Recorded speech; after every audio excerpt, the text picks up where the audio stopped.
Hey guys, this is going to be my review of Marvel vs. Capcom 3. Alright, starting off in offline mode. Alright, you have Arcade, which is a mode in which you can pick a team of 3 people from either Marvel or Capcom to choose to battle in an, like a just like an arcade mode, like as if you're playing in the arcade itself.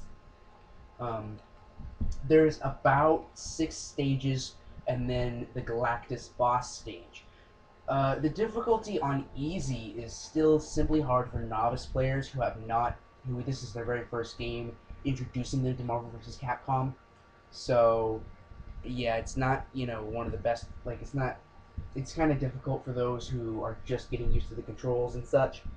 So I'd recommend starting off on easy or normal if this is your first Marvel vs. Capcom game, such as myself. Other than that, I recommend hard or very hard. All right. Um, it doesn't take very long to load. The loading screens are usually nice. The main menu screen's like a hell of a lot better than Mortal Kombat versus DC. Sure, like the main menu here's the same, but every time you go into a new menu, there's always something else happening. There's always a different little fight going on. It's really cool. Um, Now into the online mode. Or well, hold on. Let me go back into offline. Go to versus. Versus it's pretty decent. It's like just what you would expect. It's just like 1 player versus 2 player. Sadly, no 1 player versus computer player. But what do you expect? I mean, it wasn't in Mortal Kombat versus DC, and I don't think it was any of the previous ones. So training. It's training. Mission mode I find to be just a little difficult for me. Like the levels past 2, where it says like chain a special move and a unique move, and I honestly have no idea what to do when it tells me this stuff, and it's very difficult to sometimes get these. But to the pro players, I'm sure it will not be a problem at all. Now into online mode. Okay, first off, there is ranked match and player match. Ranked match is where you can get a rank and get points for your fighting, and player match is where you can just fight regular people, just for the fun of it. There's lobbies as well. I don't recommend going into there because it takes forever to get into a match. This is Shadow Battle. It's something I really downloaded for DLC, so I won't really talk about it at all, considering it is DLC. And then there's the leaderboards. Let me talk about ranked first. Ranked, it's like I would recommend rank only if you're actually trying to get like trophies and such. Um, like for the game, like get a certain rank. Then I'd recommend doing ranked mode. Other than that, I'd recommend player because at player there's not any spammers or anything of the sort like that. So it's a good thing.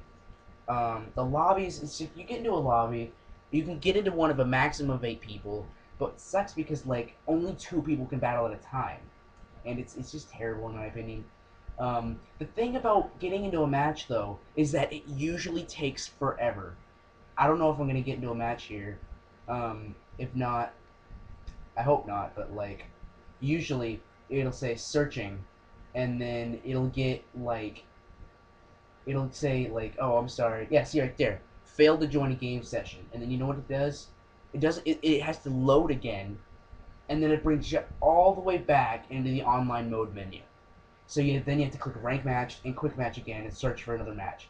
It's really a pain. It's really a pain. The server's a piece of crap. Even in Raging Blast 2, when you searched for a match, it would continue searching until it found one. This one, it searches once and then just dies out. I think they really should fix their server.